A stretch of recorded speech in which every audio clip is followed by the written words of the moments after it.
Hey guys, I'm Wes and you're watching Wes Nichols TV, and today I'm reviewing Jurassic World. And I just gotta say it up front, I had a great time watching this movie. The first half of the movie was really fun. It just made me smile and I was entertained. And the second half of the movie was really exciting. And the horror elements of the series really just took grasp and hold, and the action took place. And I was really satisfied. One of the reasons I thought this movie was really entertaining and fun was that the comic relief was both funny and well-timed. It wasn't very out-of-place jokes that just kind of distracted from everything else going on to make you laugh. It just added to the pleasure of watching this film. The acting was solid throughout the entire movie. I didn't see a single bad performance, and I have to say, if he wasn't already, Chris Pratt is a legitimate star. This guy just bleeds charisma. He's so fun to watch on screen. He's the action hero you want to see, whether it was in Guardians of the Galaxy or this now. I don't care if it's comedy, action. I want to see him in a horror film. This guy's a star. I want to see more of him. And you can't talk about Jurassic Park without the visuals. This movie was just beautiful to look at. The world they set up around it, the dinosaurs themselves, and yeah, let's get this straight. I don't care if I've seen it 100 times before. Dinosaurs fighting is just awesome. I want to see that more often. We need to have more dinosaurs fighting movies. Legendary Pictures just knows what they're doing when they're making giant things, whether it's giant robots in Pacific Rim or Godzilla.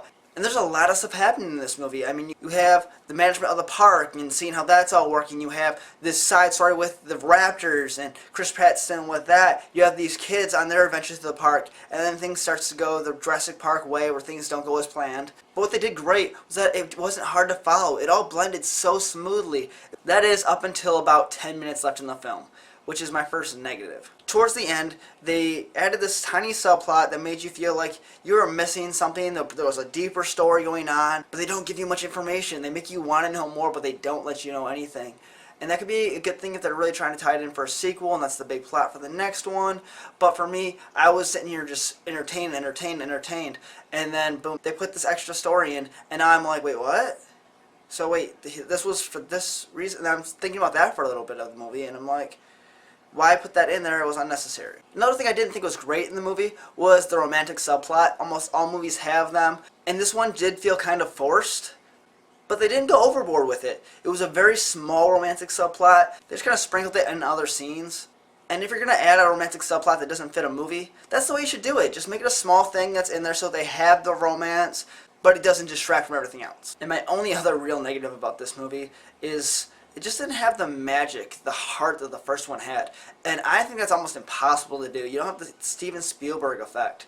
Jurassic Park was our first real experience with real-life dinosaurs, and there's something you can just never get back from that. That first time when you go over the hill and the dinosaurs and the music comes up, you feel like in the very beginning of this movie they're trying to make you feel the same way. The music comes on, they enter the park, and then it's just like a theme park, and so you're like, oh, well, I felt it for a second, then it was gone.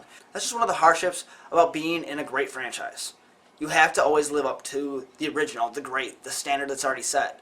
And this one just did not do that in that particular fashion. Other than that, though, I loved this movie. I had so much fun watching it.